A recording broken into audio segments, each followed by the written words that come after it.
Estados Unidos busca al hombre clave para Nicolás Maduro.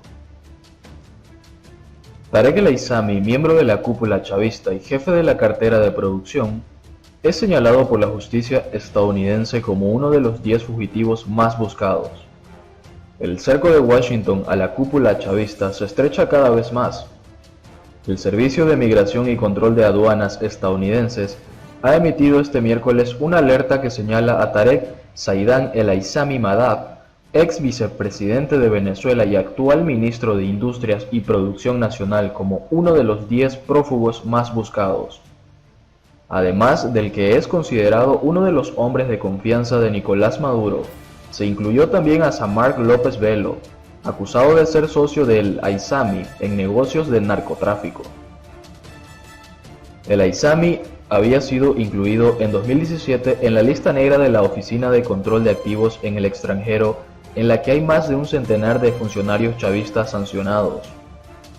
Entonces se le congelaron 14 empresas y bienes en Estados Unidos, Venezuela, Panamá, Islas Vírgenes y el Reino Unido, y se señalaron sus supuestos vínculos con el narcotráfico, específicamente con el narcotraficante Walid Wuorkle, preso en Venezuela, y el cartel mexicano de los Zetas.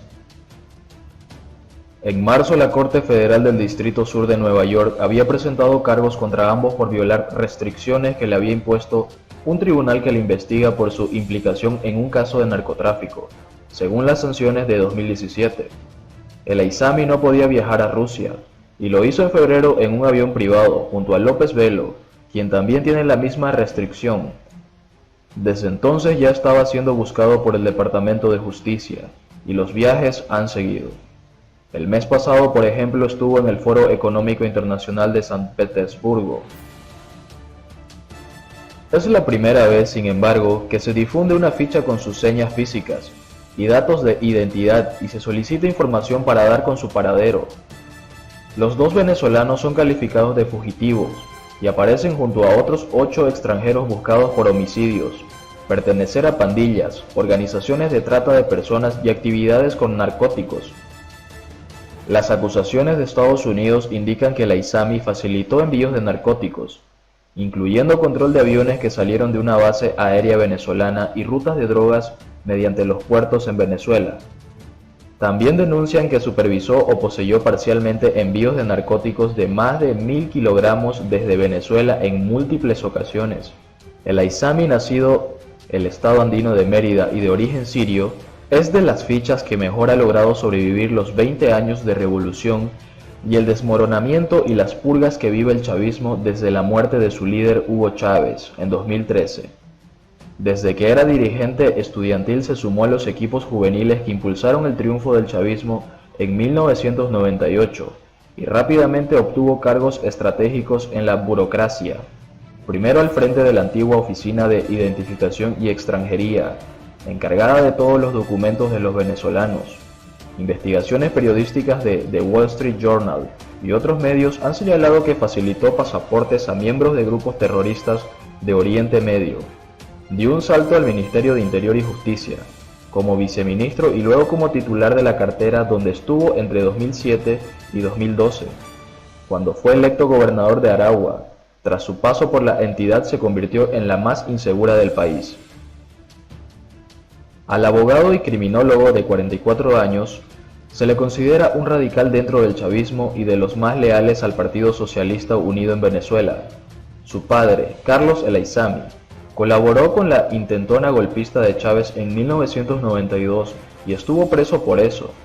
En 2017, en medio de la mayor escasez de alimentos y bienes y con la hiperinflación apenas burbujeando, se convirtió en la mano derecha de Maduro para manejar la economía como vicepresidente y actualmente como ministro de Industrias y Producción Nacional.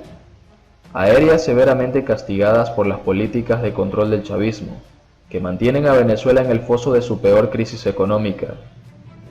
El Aissami respondió al señalamiento de Estados Unidos con un video que subió en su cuenta de Twitter. En la grabación aparece en una de las centrales hidroeléctricas del estado Bolívar. Somos leales a nuestro pueblo y sobre todo a nuestro hermano Nicolás Maduro. No podrán detener el curso irreversible y la voluntad firme del pueblo venezolano a ser una potencia. Acúsennos de lo que le dé la gana. Seguimos construyendo el sueño de Bolívar, nosotros venceremos, dijo. Nicolás Maduro 2 años atrincherado. La Cámara Paralela de la Asamblea Nacional, cuya misión era redactar una nueva constitución, solo ha acelerado la deriva institucional de Venezuela. El 30 de julio de 2017, en unos comicios que la comunidad internacional y la propia empresa proveedora de las máquinas de votación tachó de fraudulentos, el chavismo asestó uno de sus más duros golpes en el pulso por mantenerse a toda costa en el poder en Venezuela.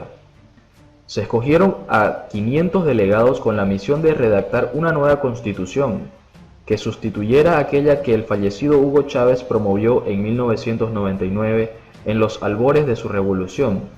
2 años después, no hay una nueva Carta Magna y poco se sabe del proceso. La Asamblea Nacional Constituyente se erigió en un parlamento paralelo, un contrapoder que ha acelerado la deriva institucional del país. La Constituyente ha sido la última trinchera de Nicolás Maduro para aferrarse al poder, después de que se viera seriamente amenazado en enero, tras otras elecciones sobre las que pendió la sospecha de fraude. Entonces, el líder chavista prestó juramento para un nuevo mandato, ante el Tribunal Supremo y no ante la Asamblea Nacional, controlada por la oposición venezolana. Una excepción a la norma que permitió jurídicamente la jugada de Juan Guaidó, presidente de la Asamblea Nacional, quien juró como presidente encargado y ahora cuenta de más de 50 gobiernos de todo el mundo y abrió el camino para un cambio político que, ha insistido, se concretará con la ruta, que ya es un estribillo, del cese de la usurpación o dimisión de Maduro, un gobierno de transición y elecciones libres. En un acto en el Panteón Nacional donde reposan los restos de los héroes venezolanos, el régimen de Maduro celebró el martes de la nueva efeméride de su imaginario político particular. Diosdado Cabello, presidente de la Constituyente, señaló que la única transición que hay en Venezuela es hacia el socialismo bolivariano.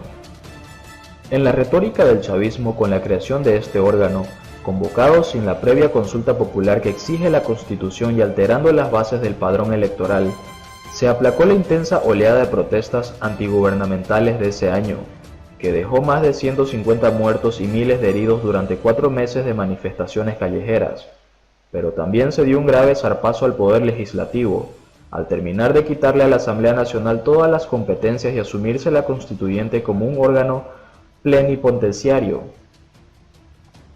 La Asamblea Nacional Constituyente ha servido de brazo político de las medidas más represivas que ha tomado Maduro con el país, zozobrando en medio de una asfixiante crisis política, social y económica. Se cuentan 12 leyes, 63 decretos y 56 acuerdos, que bajo la lupa jurídica carecen de validez por ser emitidos por un ente con fallas de legitimidad constitucional desde su origen, pero que de facto han generado ya consecuencias. La Asamblea Nacional Constituyente tiene poder y manda, pero salvo la Asamblea Nacional, todos los poderes actualmente son ilegítimos e inconstitucionales. La Asamblea Constituyente ha nombrado al defensor del pueblo y al fiscal, ha ratificado a los magistrados y ha hecho revocatorios de la inmunidad parlamentaria de diputados, usurpando las funciones del Parlamento.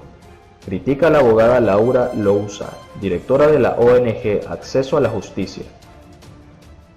Delito de manifestarse.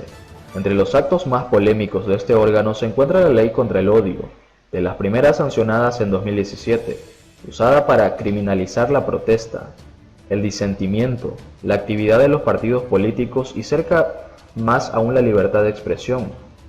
Esta ley transforma en delito el derecho a manifestarse, en un delito gravísimo, para el que establece penas de 20 años, apunta Lousa. En los últimos 2 años la norma ha abultado la lista de presos políticos de Maduro hasta llevarla casi al millar, número que ha reducido aproximadamente la mitad tras la presión internacional. La jurista reprueba también la ley del CLAP y que institucionalizó su subsidio alimentario de emergencia, implementando ante la caída de la oferta y que se ha convertido en un sistema de control social, embarrado por un trama de corrupción que involucra al entorno más cercano de Maduro. Otras medidas de la Constituyente fueron la convocatoria de elecciones locales en 2017 y de presidenciales en 2018, en las que no se permitió participar a buena parte de la oposición. La Cámara se creó por un periodo de 2 años. En mayo pasado, un nuevo acuerdo extendió su vigencia hasta el 31 de diciembre de 2020, justo cuando vence el periodo del actual Parlamento y debería renovarse el único poder que queda legalmente constituido.